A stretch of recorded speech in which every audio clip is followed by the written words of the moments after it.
अस्सलामुअलैकुम रहमतुल्लाहि बरकातहू। रमज़ानुल मुबारक आप सभी को मेरी तरफ से।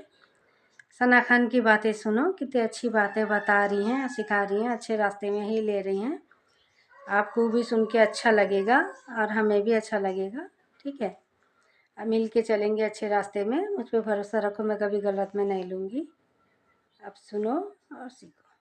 ठीक है, तो आज मैं आपको इम्पोर्टेंट 40 पॉइंट्स बताऊंगी औलाद की तरबियत के लिए। बच्चे वो नहीं करते जो आप कहते हो, बच्चे वो करते हैं जो आप करते हो। हराम लुकमा एक ऐसा जहर है जो बच्चों के क्या बड़ों के भी दिल से ये सारी चीजें छीन लेती है। जब हमारे पेट में हराम लुकमा जाता है तो हमें सही और गलत कुछ समझ में नहीं आता। जब मेरा बेटा मेरे से चॉकलेट मांगता है तो मैं उसे कहती हूँ मुझसे मत मांगो, मैं नहीं दे सकती, अल्लाह से मांगो। तो फौरन हाथ उठा के कहता है अल्लाह चॉकलेट, अल्लाह चॉकलेट। और फिर मैं उसके हाथ में चॉकलेट रखती हूँ और फिर मैं उससे पूछती हूँ कि आपको ये चॉकलेट किसने दी? तो फिर वो कहेगा अल्लाह ने। हम बच्चों को कहते हैं आओ बच्चे आओ जरा नाच के दिखाओ, और फिर आगे जाके कहते हैं नाचना गुनाह है। तो बच्चों को आप नाच सिखा क्यों रहे हो? आप मत सिखाओ। अल्लाह सुब्हानो व तआला कयामत के दिन माँ बाप को सबसे पहला सवाल क्या करेंगे? आपने अपने बच्चों को कैसे पाला? कि कयामत के दिन इंसान सबसे ज्यादा अफसोस किस चीज पे करेगा? कि वो शख्स वहां पे खड़े होकर बोलेगा काश मैंने ये दोस्त नहीं बनाया होता।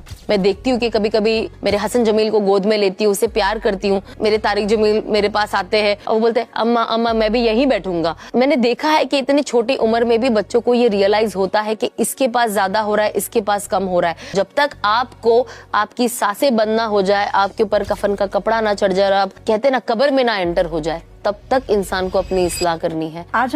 आज के इस एपिसोड का टॉपिक है हया, जो अक्सर सिर्फ मॉडेस्टी या हिजाब तक महदूद समझा जाता है, लेकिन असल में ये एक इनर वैल्यू और कॉन्शियस चॉइस है। और रसूल अल्लाह सल्लल्लाहु अलैहि वसल्लम ने फरमाया कि हया ईमान का हिस्सा है, यानी ये वो क्वालिटी है जो हमारे हर फैसले को गाइड करती है। इनफैक्ट रसूल अल्लाह सल्लल्लाहु अलैहि वसल्लम ने ये भी बताया कि जिस इंसान की जिंदगी से हया निकल गई फिर वो कुछ भी करे कोई फर्क नहीं पड़ता। और अक्सर जब हम हया की बात करते हैं तो सबसे पहले हिजाब या लिबास जहन में आता है, जो बहुत नॉर्मल है। लेकिन असल में हया सिर्फ जाहिर तक महदूद नहीं होती, ये अंदर से शुरू होती है। सबसे पहले होती है दिल की हया, यानी अपनी नियतों को साफ करना।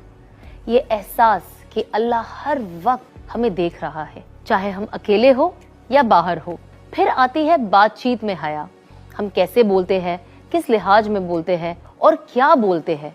ये बोलने से पहले सोचते भी है या नहीं। और हमें हमेशा कोशिश करनी चाहिए कि हम लोगों के साथ इज्जत और अदब के साथ बात करें। उसके बाद होती है अमल में हया, यानी हमारा रवैया आवामी तौर से और इनफरादी तौर से कैसा है। हम लोगों के साथ कैसे पेश आते हैं। जब हम बाहर लोगों को मिलते